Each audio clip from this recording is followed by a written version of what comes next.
Va?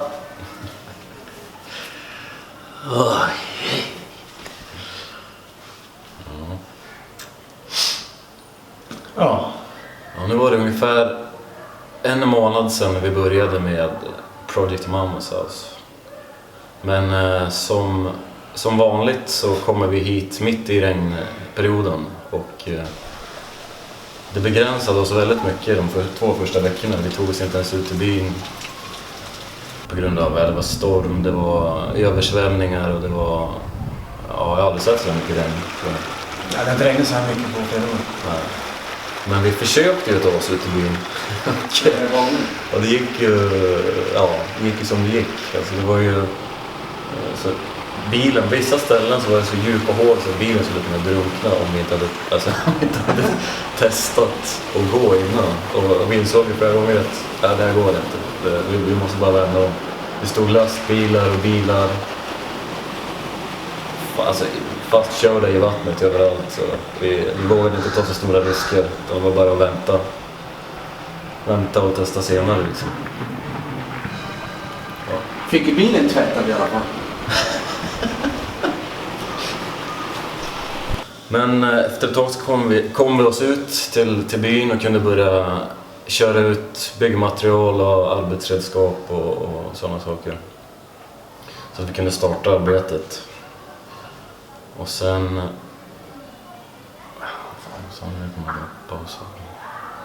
Ja. Och sen så har vi börjat med... Inventera? Ja, vi har inventerat och vi har... först så började vi såklart med att köpa in och dela ut alla verktyg. Alla arbetsredskap som de kommer använda under det här året, det här projektet. Han har blivit inventeringschef. Så han sitter med sin krångliga portugisiska och sitter med en lista. Ja, men det funkar. Ja, det blir enklare. Faktiskt. Ja, det är lättare att hålla koll om man har allting på papper liksom. Sen så satte vi igång och gjorde block. Vi hade runt 700 block klara. Och sen så glömde de på plast en natt.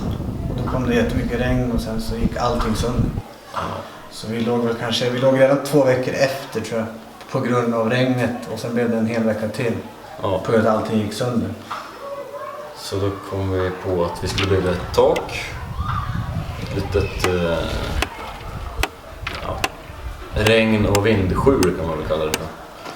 Som vi slängde upp på några dagar så vi kan lagra våra block där inne. Så vi har...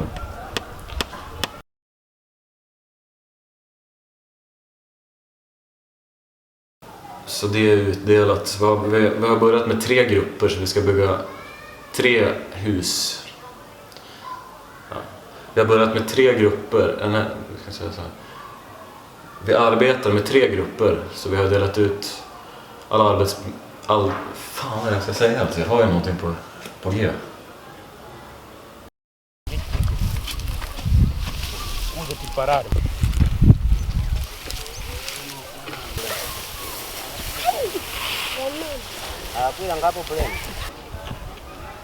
Medan vi håller på att jobba så är det mycket barn där. Så vi håller på att försöka bygga upp som det första huset vi gjorde. Håller på att bli lite som vi hade på körfältet på fritids. Att man hade ett system om du vill låna en fotboll eller volleyboll eller en frisbee. Så gick vi alltid till förrådet och vi frågade en lärare först. Och sen så fick man ju ansvaret att gå och hämta den, men man fick även ansvaret för att lämna den.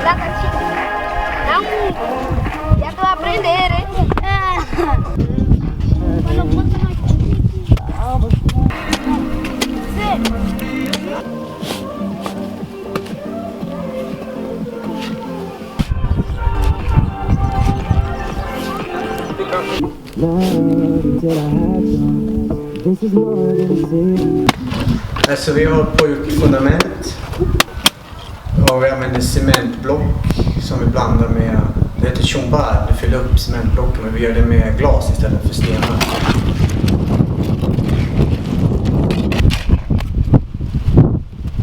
Så vi har gjort klart fundamentet, det är klart igår och Nu håller de på och ska börja lägga upp. Det är en liten transportsträcka för att få lopp. Och vi slänger in det i våran bil och sen så kör vi ut det till arbetsplatsen. Sen har de tillräckligt så när det börjar ta slut och kommer vi tillbaka och då kör vi lite mer.